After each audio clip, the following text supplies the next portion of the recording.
Kompetisi band serangkaian hari jadi Kota Amlapura ke-375 berlangsung di panggung hiburan lapangan Padang Kerta Karangasem. Setiap peserta wajib membawakan 2 lagu, yakni lagu wajib berjudul Bungan Sandan ditambah 1 lagu Bali pilihan bebas. Dengan mengedepankan konsep melestarikan lagu-lagu Bali, panitia mewajibkan setiap peserta atau grup band yang tampil di atas panggung untuk mengenakan busana adat Bali.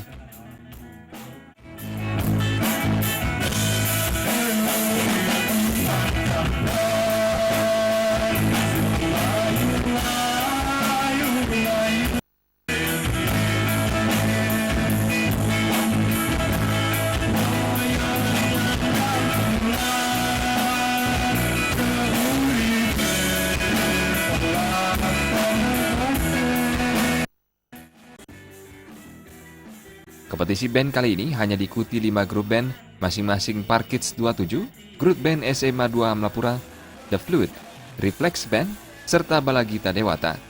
Panitia lomba Made Suratnyani menuturkan, sesungguhnya di Karangasem banyak anak muda yang memiliki bakat potensial di bidang seni musik. Sayangnya, pada kompetisi kali ini hanya sedikit yang memanfaatkan kesempatan untuk menambah pengalaman tampil di atas panggung.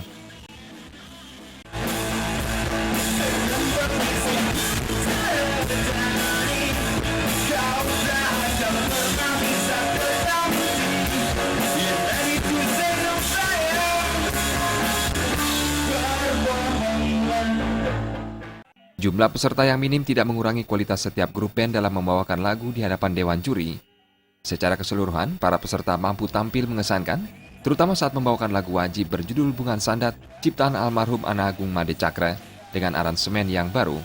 Untuk menentukan para juara, panitia menunjuk 3 orang juri dari kalangan seniman maupun guru kesenian, masing-masing Iketut Bawa, Igusti Bagus Bengkel Jaya Kusuma, serta Kadek Budiarta untuk memberikan penilaian berdasarkan 3 aspek utama, yakni kualitas vokal dan musik, kekompakan dan kreativitas.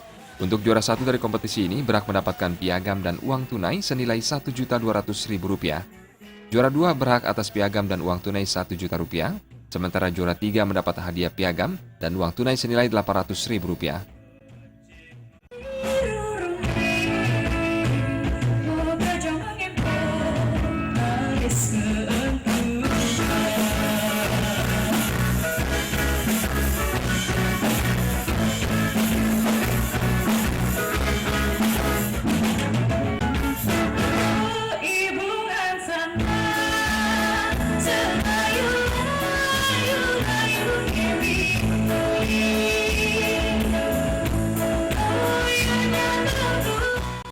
Alit Sidi dan Riasa, Bali TV.